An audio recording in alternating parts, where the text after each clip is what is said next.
Good afternoon and welcome to this week's Mental Health Moment with Dr. Matt.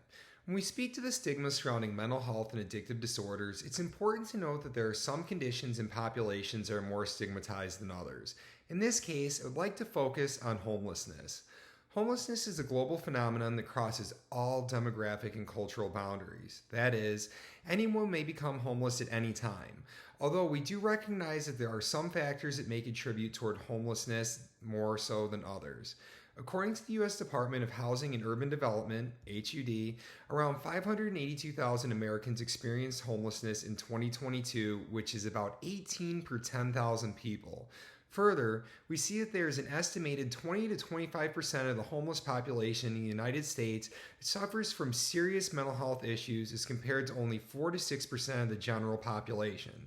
Accordingly, a disproportionate amount of individuals classified as homeless also suffer from mental health disorders and/or disturbance. So, whenever you or anyone else poses the question, what leads a person to becoming homeless? Know that the answer is something quite extreme that warrants our assistance rather than avoidance or further contributions to the problem. Regretfully, despite all the initiatives we see to combat homelessness through food pantries, shelters, low-cost living, job financial support, etc., we also see some of the most disturbing means of treatment. For example, it's not uncommon to see news reports where people find it funny to physically assault or even kill a homeless individual. In fact, some go as far as to make social media challenges around it. While I establish that 20 to 25% of the homeless population suffers from mental health disturbance, I would question the stability of any person who could treat another that way, homeless or not. But there is much a person could do to help. Some suggestions might include the following. 1. Making donations. This may include money, clothes, food, or even your time. Speaking of time, volunteering. Here, one may assist at a shelter, pantry, or even come up with something a lot more unique by contributing using one's special talents. Hosting fundraisers or other sorts of drives can go a long way.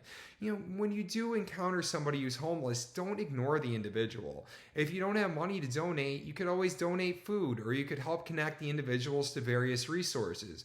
For example, while working downtown, one of the things I would oftentimes do is offer individuals, a meal. If I had some food, I can pay for a meal in the restaurant over there, offer some resources.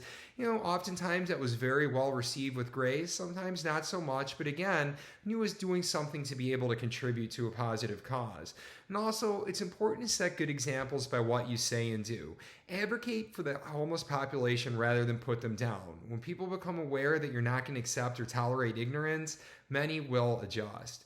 While there's clearly much more our government needs to do to help, the onus is on all of us to make a difference. By doing our part, we can help support those who need our help the most. Remember, every individual situation is different. However, everyone struggling with homelessness is a human being just like you and me.